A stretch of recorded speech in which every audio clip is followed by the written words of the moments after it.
To you, I am Dylan Radigan back in New York, and today's big story continues to be 30 million jobs, fresh off the second week of our 30 million jobs tour, and the conversation gets louder and bigger as the weeks go on. 27% of Americans now reporting that they are either unemployed or underemployed, and nearly half of Americans say that they are struggling or suffering in this economy right now. The dialogue about the compelling need to reform taxes, trade, and banking to drive a culture of investment in this country so that we can create the 30 million jobs we need has never been more crucial.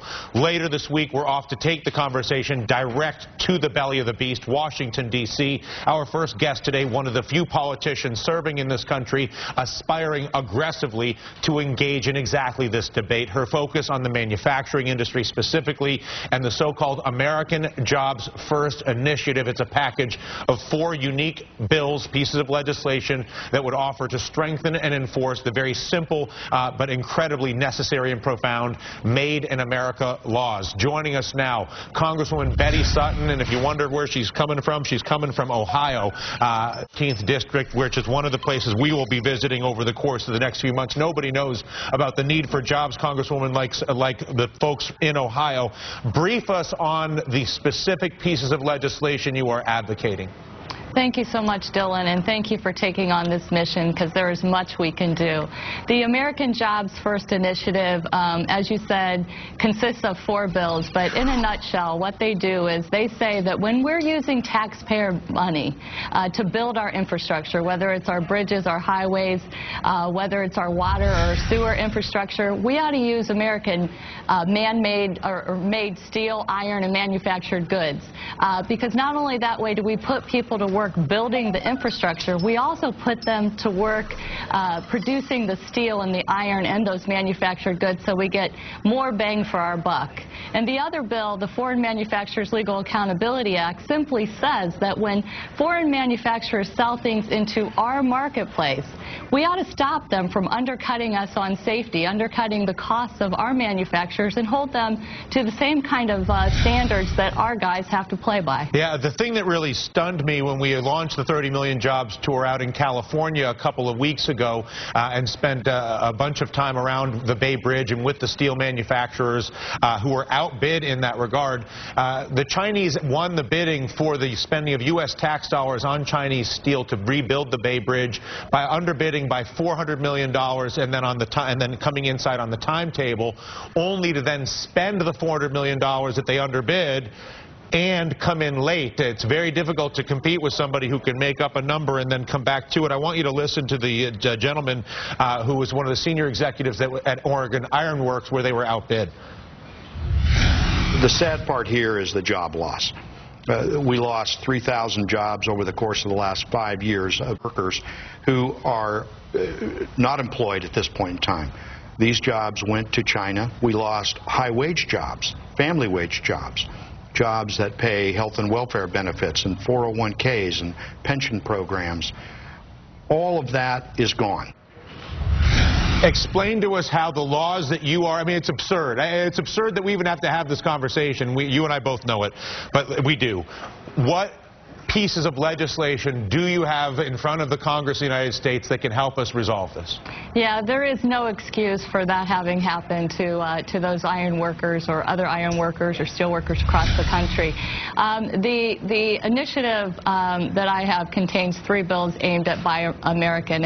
One of them deals with our water and sewer infrastructure and simply says that when we build it, which we are and we must across this country, we need to use American iron, steel, and manufactured goods, period. That's just the way it needs to be. It will put our people to work, and no one produces steel or iron or manufactured goods any better than we do right here in Ohio and in the United States. The other bills also deal with the process that the loopholes that exist in our Buy American laws that allow people to avoid complying by issuing waivers. And it says that before you issue a waiver, before our government issues a waiver to allow other steel or manufactured goods from foreign countries to be used for our infrastructure, they have to take into account the job loss, the very job loss that we just heard about, because it's never in the public interest, really, for us to lose jobs. So it increases transparency, and all in all, it closes up those holes that have allowed for some of the skirting of the law to take place. And where would the political resistance to a raft of legislation, like who would resist this, who is resisting this, and how do we, in the media and elsewhere, better expose them so that we understand maybe the rational components of that resistance if it's there, and if it's not there, get rid of it? I don't really know that there's some kind of rational resistance, and in fact these bills, most of them have significant bipartisan support.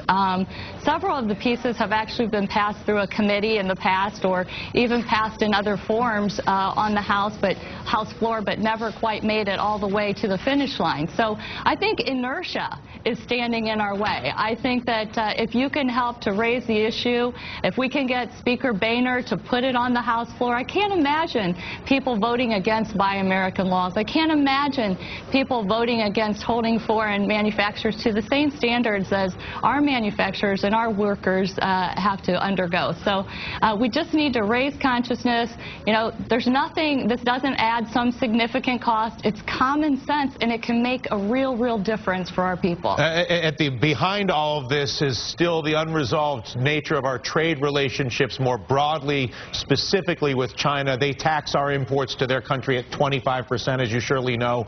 We tax their imports to our country at 2.5%. They continue to massively rig their currency relative to ours. To what extent can pieces of legislation like yours that are kind of the tip of the spear on this issue provide more clearance and more momentum for broader trade reform?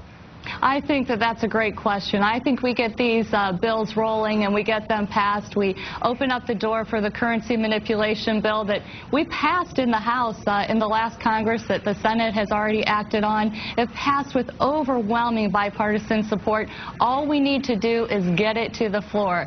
We just need to get Congress to act. We hear a lot of talk about bipartisanship. We hear a lot of talk about the need for jobs. And now it's time to see that action. You know, we heard about how members of Congress, Republicans and Democrats, sat together during the State of the Union. But we really need to see is people act together to pass these common sense reforms. Yeah, as Beau Biden said when we were talking about mortgage reform, he's the Attorney General in Delaware, it is time for action. It is not time for talking. And we appreciate your engaging in that regard, Congresswoman. Thank you so much. Betty Sutton from the 13th District in Ohio. And watch out, Washington, D.C., or be joyful, perhaps. Our 30 Million Jobs Tour is heading your way this Wednesday as we will deliver 3 action-packed shows from, as we like to call it, the belly of the beast. And then we are off to Austin, Texas, February 8th, 9th, and 10th, where we'll get into some significant issues around energy independence in this country before we head to 3 colleges